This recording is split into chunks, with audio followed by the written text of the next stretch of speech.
Good evening, Andy. Thank you for joining us after this defeat to Kidderminster Harriers in the FA Cup second qualifying round. Andy, it wasn't the magic of the FA Cup deserted us a little bit today, didn't it? Yeah, it did, if I'm being honest. Yeah, that bit of glory, that bit of magic, we couldn't conjure it up. So, yeah. It's a shame, really. I mean, you set up to respect Kidderminster Harriers, I think fair to say, and frustrate them, which you did for a long period of the game. But would you have liked a little bit more from an attacking point of view from us today? Yeah. I've watched them a few times. They've got good players. I knew the system they would play.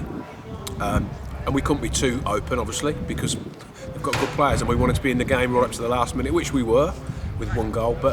And we defended well. I thought the shape was good. I thought we competed well. I thought the energy levels were good against a full-time football club. But the biggest disappointment for me is that we went out in a little bit of a whimper in the fact we didn't create enough chances. We wasn't good enough on the ball. We didn't ask enough problems of them.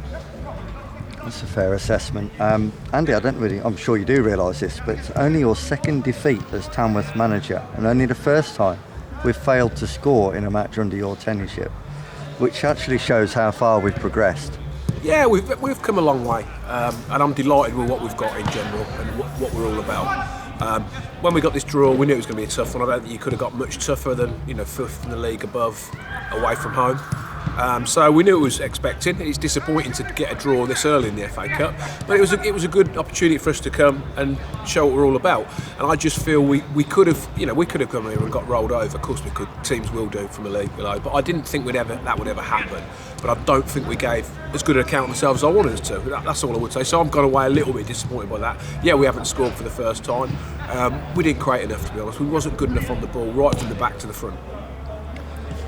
It was a lovely touch today, Andy, with the players wearing T-shirts in support of Dan Creaney, whose father passed away suddenly on Tuesday evening. Does that show the unity of the group? Yeah, absolutely. It's a fantastic group, one of the best groups I've had, certainly for a long, long time. And it will get better, and obviously Dan's a big part of that. What's happened this week, it's knocked us all for six, and our thoughts are with him. I think that's still on a lot of people's minds.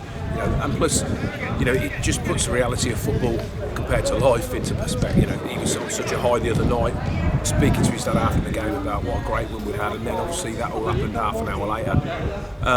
So yeah, it's an emotional one. He wasn't there today. Great gesture from the boys to get stuff on the warm-up T-shirts, but that proves he's an important part of this group, and they get on well, which over the season is vital. And that sort of thing galvanise you as a group. And he's missed Dan. He's got a lot to go through with his family. And, my thoughts are with them, as I've said all along.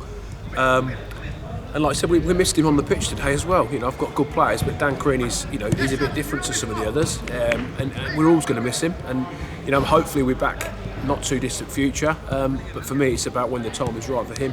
I'm hoping he's going to be around next week for us, training wise, and because a lot of people want to wish him well and offer the condolences. But it was the right thing today for him not to be here because he needs to be with his family. But yeah, it shows what a close-knit group it is, and that's important. Well, looking forward now to Kings Langley at home next Saturday. You've got a couple of training sessions. I'm sure there'll be some achy limbs, and you'll want to have a look at a couple of things as well going forward. But I'm sure it'll be another tough afternoon. Yeah, again, Kings Langley, I've had them watched already a couple of times, and they're going really well. So another tough game. The league's always been our priority, obviously, because we want to be kicking around the top areas, which we are at the moment. So yeah, we'll train this week. They'll dust themselves off. They're disappointed because we feel we could have done more, if that makes sense. But equally, they are a good team. We have to give them some respect, Kiddy. It's never going to be easy coming here. I said we had to be at our best to get anything, and they had to have a few people have an off day, and I don't think that happened really. Neither of them. I thought they played quite well. Although they didn't create a lot for the first little while, but we weren't quite at the races in certain areas, certainly attacking periods, and so we've come up a little bit short. But yeah, we'll have a think about it. We'll get back training Tuesday. Like I said, it was never going to define our season today. It's a fantastic distraction, the FA Cup for anyone. That's done for now. So we focus on the league and hopefully a little run in the trophy. But yeah, we'll be back training Tuesday. Say that I've been in there today and just said there's no disgrace in that. That's not a terrible result. It's a bit frustrating, but they'll come back stronger because I know the group. Well, hopefully so. We'll catch up with you again next Saturday after the Kings Langley home Cheers, game. mate. Thank you.